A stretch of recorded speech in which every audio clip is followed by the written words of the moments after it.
Vale. Bien. Por último, que es la última diapositiva, las prácticas de educación emocional. Como ya les dije, hay que diseñar un proyecto institucional a través del PEI-PCI y luego proyectos áulicos. Generar espacios de encuentro. Cuando se refiere a generar espacios de encuentro, se refiere a un espacio, a la creación de un escenario donde haya un encuentro social entre los niños. Se pueden armar cabanitas, casitas, carpas, un escenario donde ellos dentro de eso puedan poner en palabras aquello que sienten.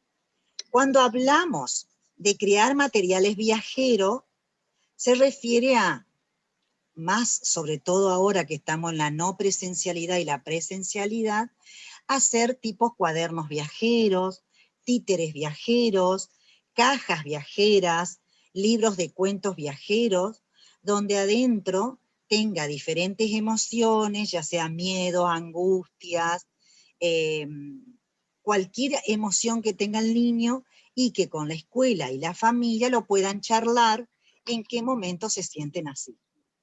Cuando hablamos de preparar espacios y materiales, también hablamos de la construcción de escenarios a través de, por ejemplo, un juego dramático. Armar todo el escenario donde haya títeres, donde haya máscara, donde haya espejos, donde haya muñecos, ¿sí? Se miran en el espejo y pueden expresar a través de un espejo cuál es la emoción que tuvieron en ese juego. Se ponen una máscara, a veces un títere, habla el títere, el niño se despersonaliza y el niño cree que es el títere. A veces el títere ayuda a que el niño exprese su frustración, exprese lo que está pasando y la pueda autorregular a esa emoción. Y después encuentros familiares, que hoy no lo podemos hacer por la no presencialidad, porque no podemos hacer nada de actos, jornadas y talleres. Es importante cuando volvamos a la normalidad hacer jornadas, encuentros, talleres con los padres para hablar todos estos temas y cómo se va a implementar la educación emocional con los niños. Y por último, tan importante, el vínculo con la familia y la escuela, ¿sí? Aquel niño que le cuesta regular sus emociones, o aquel niño que a veces en demasía pega, o a veces muerden, hay niños que muerden mucho, a veces no pueden autorregular esa emoción. Y ya necesitamos la ayuda de la familia, ¿para qué? Para ayudar a ese niño a que pueda tener una trayectoria escolar un poco más placentera, y no tan displacentera que sufre, llora, porque a veces los niños, cuando ven a un niño que muerde o que pega, se arma todo un conflicto dentro del aula que hay que evitar. Para eso está el docente, como sostén y ayuda, para ayudar a ese niño a transitar lo mejor que pueda dentro de su trayectoria escolar durante todo el año. Bien.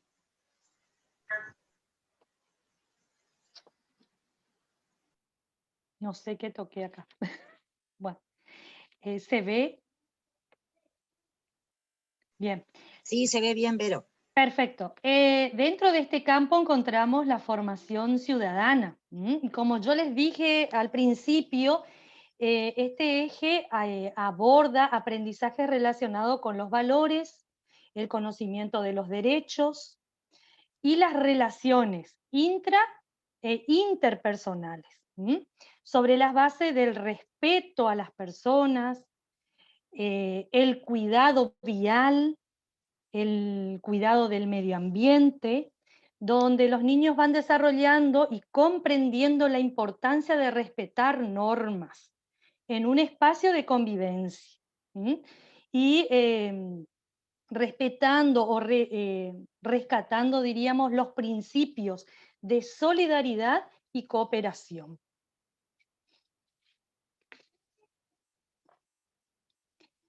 Dentro de este eje encontramos la identidad y convivencia, la educación ambiental y la educación vial. Bien. Bien, yo voy a hablar sobre la identidad y la convivencia, que es el primer eje. En la Convención de los Derechos del Niño manifiesta como fuerza ley el derecho que tiene el nombre a la identidad, ¿no? A un nombre, a una nacionalidad, identidad, a una familia, y a pertenecer a una comunidad, porque el nene no está en el aire, está inserto dentro de un contexto. ¿Qué es lo que tiene que desarrollar el niño en esta identidad y convivencia? 4 aspectos. Cuando hablamos de habilidades lingüísticas y comunicativas, se refiere nuevamente a que el niño utilice como herramienta expresar ideas y pensamientos. Y acá traemos de nuevo el primer conocimiento que hicimos la primera vez, que fue la comunicación, lenguaje y expresión. Nuevamente, el niño tiene que desarrollar habilidades lingüísticas y comunicativas. ¿Se acuerdan el discurso narrativo, el discurso instructivo y todo lo demás? ¿Vieron cómo se va interrelacionando todos los saberes? Cuando hablamos aquí, lo que tiene el diseño curricular con respecto a la identidad y convivencia, es que tenemos que enseñar al niño a aprender a ser un ciudadano correntino. Por primera vez en un diseño curricular explicita cómo enseñar al niño a qué aprenda a ser un ciudadano correntino. Debe conocer y defender, expresa el diseño, sus creencias, sus tradiciones, sus religiones, su etnia, su lengua guaraní. Si bien acá no es tan asiduo a la lengua guaraní, pero en varios departamentos de Corrientes sí, la lengua guaraní es muy asidua. Y también que le enseñemos a los niños la geografía correntina primero. Es decir, que construya esa identidad, esa autonomía, respetando estos saberes culturales. ¿A través de qué? De estos saberes que tenemos, el chamamé, la música, el mate, el chipá, los carnavales. Es decir, primero nuestra identidad y después ir más allá con respecto a los recortes significativos que hacemos con los niños. Cuando hablamos de la convivencia, que también está dentro de este eje, se refiere a que el niño, como dijo recién Verónica, comience a adquirir paulatinamente valores solidarios, tolerancia, cooperación, de amistad, de relacionarse con los otros. ¿A través de qué? Del respeto y el valoración de las normas por las diferencias. Es acá, en convivencia, donde generalmente se trabaja en el jardín, las pautas y normas de convivencia, ¿sí? Es decir, que el niño se integra a un grupo de pares y a su vez se integre a la institución. ¿A través de qué? De pautas y normas institucionales que se la trabaja a través de un contrato de convivencia.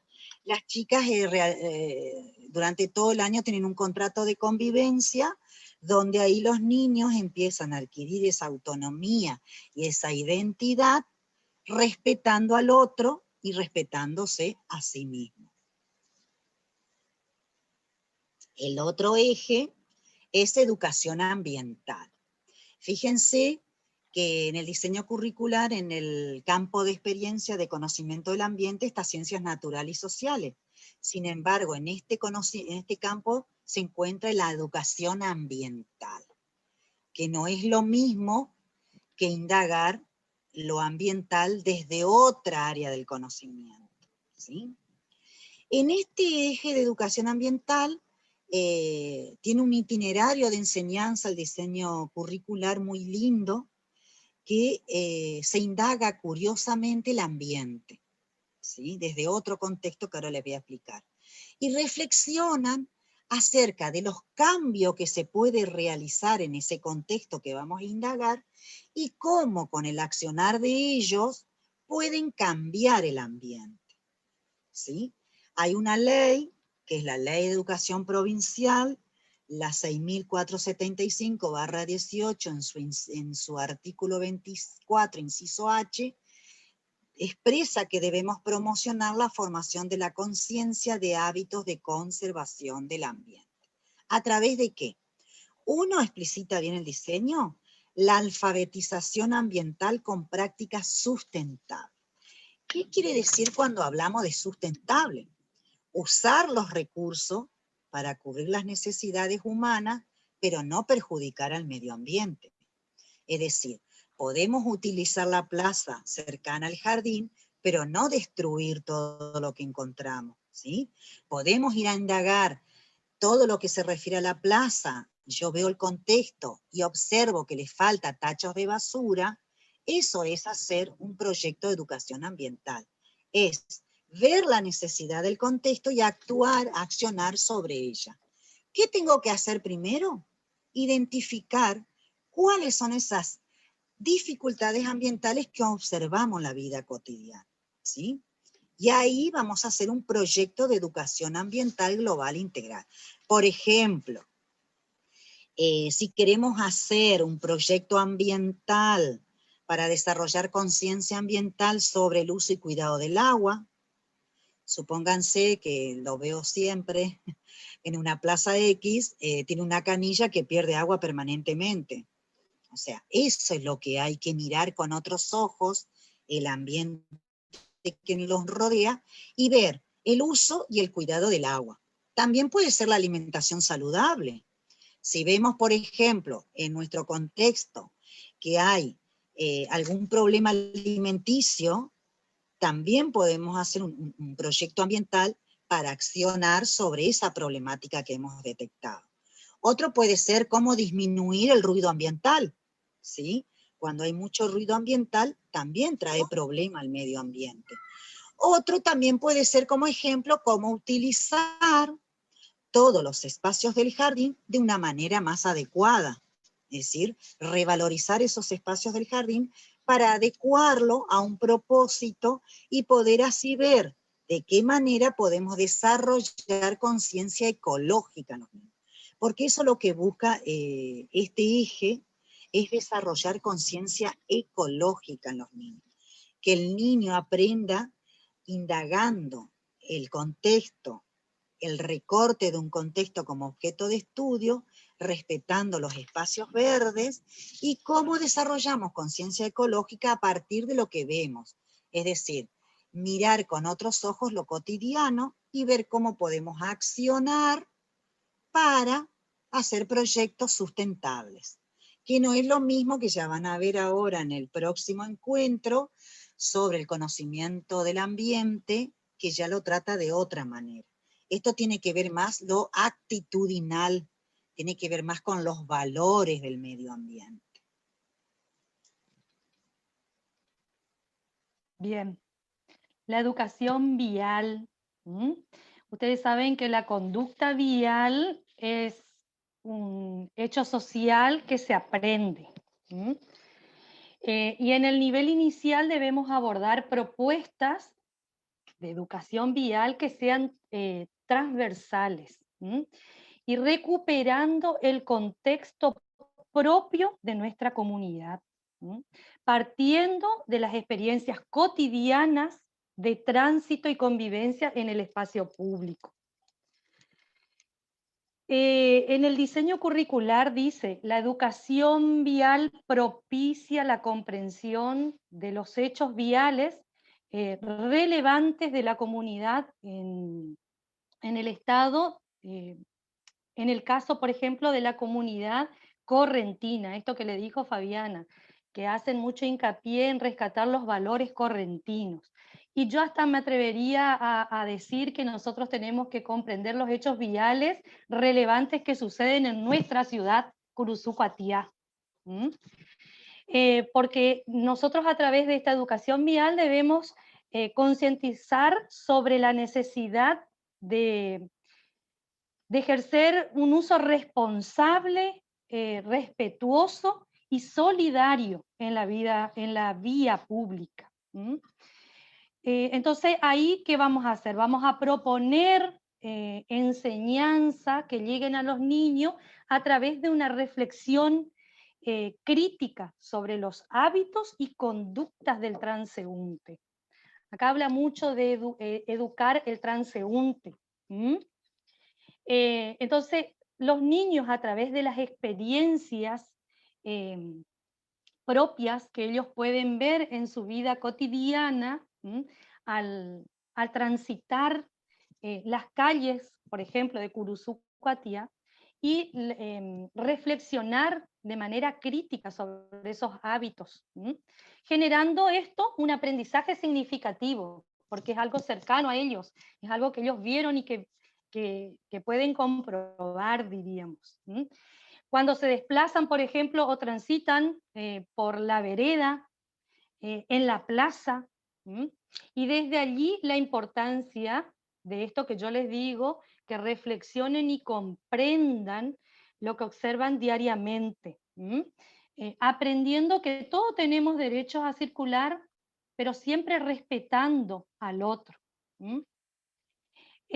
Por ejemplo, los docentes debemos partir a través de una indagación sobre lo que sucede en nuestra comunidad, o en el espacio donde circulan ellos.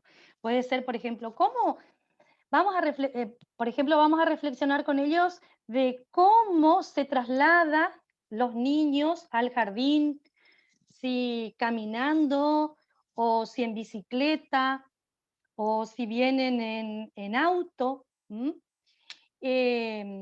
Cómo deben transitar por la vereda, cómo deben viajar ellos si viajan en auto, porque ellos no manejan. Ellos, entonces, tienen que saber cómo ellos deben venir ubicados como pasajeros. Y son interrogantes que nosotros podríamos iniciar un diálogo y la reflexión con ellos. Em, yo siempre, por ahí pongo de ejemplo, cuando yo iba manejando mi auto y mi hijo más pequeño, de lejos ve que el semáforo estaba en rojo y yo iba bien, tenía que llegar a la esquina para frenar y él quería ya que frene.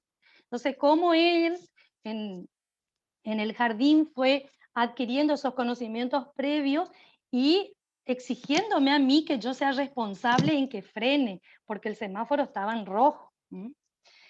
Bueno, este aprendizaje significativo promueve en los niños que hay que respetar ese espacio público como lugar de tránsito, saber el uso y la apropiación, los roles viales, porque hay roles viales, las características y los cuidados de circulación segura que debemos tener.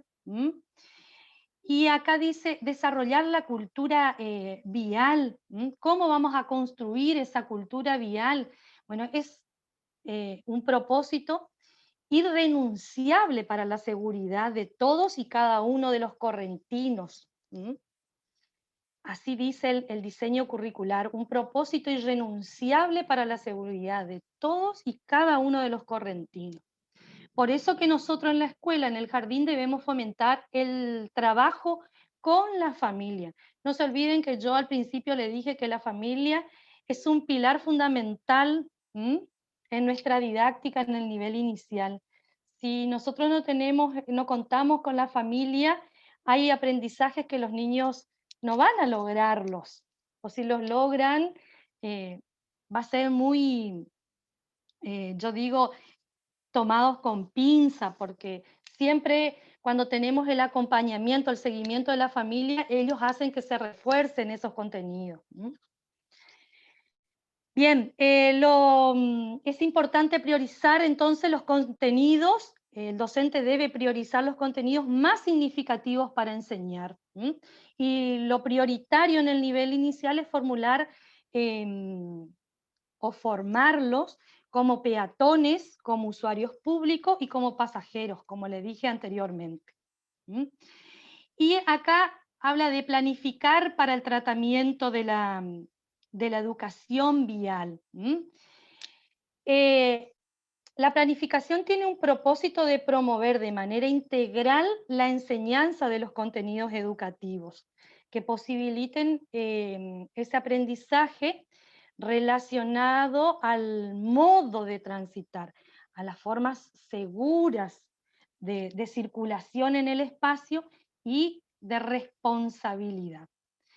Y acá también habla del juego, el recurso y la estrategia para aprender. Esto permite que el niño adquiera roles diferentes, como por ejemplo el ciclista, el peatón, el pasajero en un espacio público, y cómo nosotros vamos a trabajar eso en el nivel inicial a través del juego, del campo de experiencia juego, a través específicamente del juego dramático. Y acá yo puedo darle un ejemplo de cómo nosotros trabajamos en nuestro jardín, ¿eh? Donde los chicos hacen su recorrido primeramente por la cuadra del jardín, ven las señales de tránsito, ven cómo las personas, tanto en vehículo, en bicicleta o que van caminando por las veredas, cómo se comportan. Después de ese conocimiento, nosotros contamos siempre con el apoyo del municipio, que tiene un circuito vial donde nos arman en la plaza, y, y ellos dramatizan, porque ahí tienen los triciclos, tienen bicicletas, y lo más importante, están los inspectores de tránsito. Y ellos cumplen su rol de inspector de tránsito, y los niños aprenden. Es un aprendizaje sumamente significativo para ellos, porque es como una mini ciudad en el cual ellos tienen que respetar eh, las señales de tránsito y saber comportarse, cómo debe cruzar la calle el peatón, que no debe cruzar por la mitad de la calle, que por ahí solemos cruzar, sino que tiene que ser por las esquinas donde están las sendas peatonales. ¿eh? Y por último, el lenguaje, que es una herramienta para comunicar, explicar, describir y desarrollar conocimientos del mundo social y la cultura vial. Entonces, el docente debe promover estrategias de lectura y escritura, y donde el niño también va a dictar al docente mensajes que quiere enviar o a su familia, o dejar a los niños de la otra sala de todo lo que ellos aprendieron con respecto a la educación vial.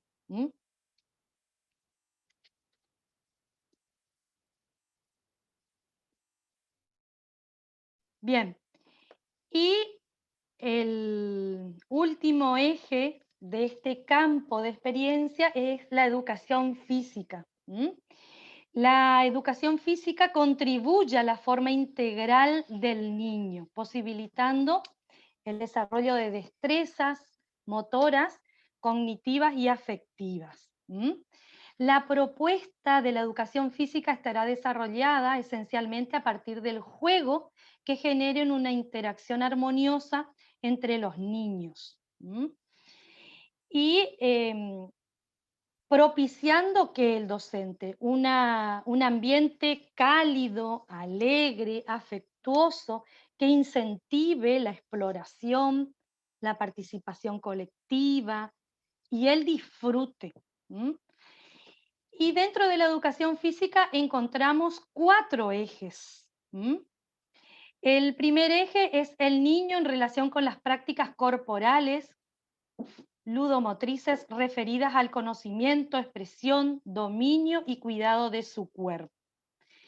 Este eje propone acercar a los niños al conocimiento de sí mismo, para que descubra cómo se mueve, cómo funciona su cuerpo, que experimente sus posibilidades y se inicie en el conocimiento de las partes de su cuerpo. Y dentro de este eje vamos a encontrar 3 habilidades.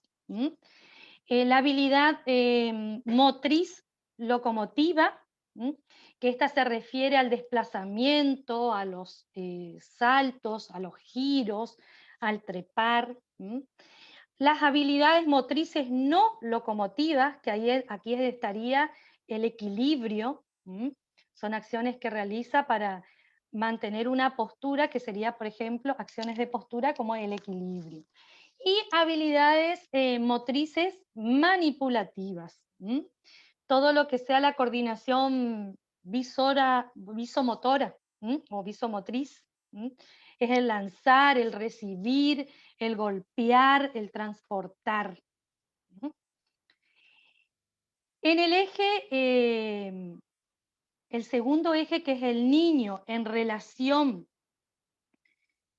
con las prácticas corporales y ludomotrices en interacción con el otro. En esta se refiere más al juego. Si bien el juego está en todos los ejes, en este donde adquiere un carácter particular, ya que se convierte en un contenido a enseñar.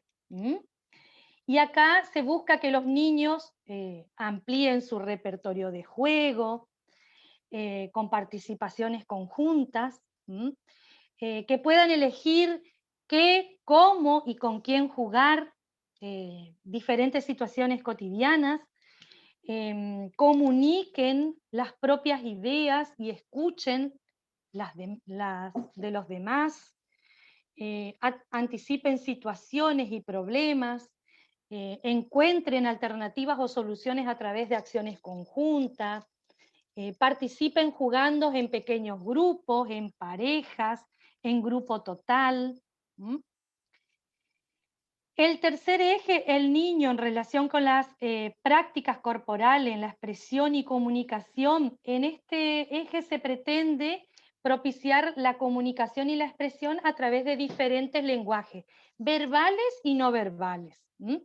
Y acá se ofrece oportunidades para adquirir seguridad de sí mismo y de la relación con los otros, y también promueve el conocimiento del mundo cultural.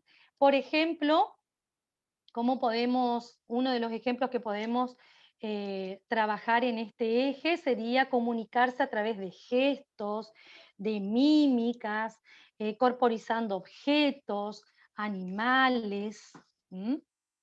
Y el cuarto y último eje de la educación física al niño en relación con las prácticas corporales ludomotrices y expresivas vinculadas a la interacción con el ambiente y con los otros. Y este se refiere a la interacción entre los niños y el ambiente, como dice ahí el contenido. Es decir, que debemos posibilitarle conocer, disfrutar y cuidar.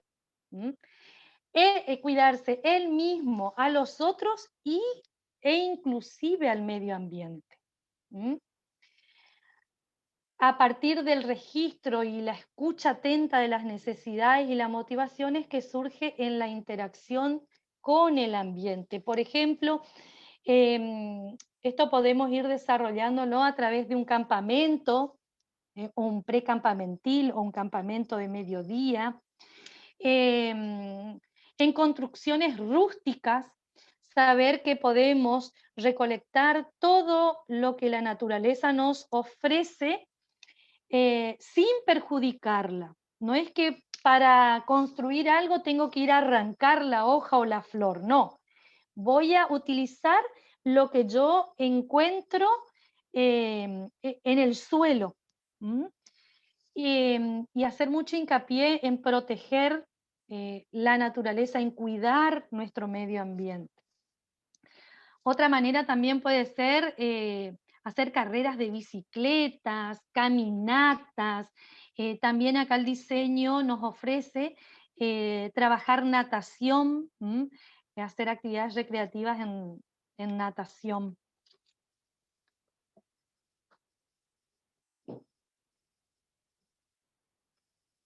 Bien, las orientaciones didácticas. Es fundamental que el educador genere actividades que permita que el niño encuentre formas de expresión, de comunicación, de comprensión y búsqueda de soluciones para enriquecer el proceso de formación corporal y motriz. Dejarle que ellos se expresen y comprendan y busquen soluciones en las actividades que le propone el docente. Este docente debe ser orientador, proponer ideas y ayudarlo a expresarse si los niños no logran o mostrarle. Darle propuestas que incentiven la búsqueda de nuevas formas de jugar y produzcan equilibrio entre la independencia y la participación grupal. Darle muchas propuestas de juegos. Estos juegos pueden ser cooperativos, por bandos tradicionales, rítmicos, cantados, danzados, rondas populares, juegos individuales, grupales, usos de refugios. En el diseño curricular nombra muchos juegos para trabajar en educación física con los niños. Y acá algo muy importante, el docente debe asignarle un tiempo en la clase para que socialicen las experiencias, conversar con los niños acerca de lo que han aprendido, las formas de vincularse, los juegos que han inventado, las formas que han logrado resolver las actividades, considerando otras posibilidades, promoviendo la reflexión, la verbalización acerca de lo aprendido y los logros obtenidos. Y es muy importante también, para cerrar, la elección de actividades y de planificación. El docente debe tener en cuenta primeramente los saberes previos del niño. Explicarle claramente el problema a resolver. Las consignas deben ser claras. Todas las propuestas deben presentar un problema que pueda ser resuelto por los niños. Otorgarle un tiempo necesario para que el niño realice sus propias exploraciones, sus procesos de ensayo y error. 4 minutos queda, Vero. Sí, ya termino. Promover la creación de respuestas, respetar la individualidad y la espontaneidad de los niños, crear un clima de clase apropiado, escuchar, dar seguridad, ser pacientes, promover la autonomía.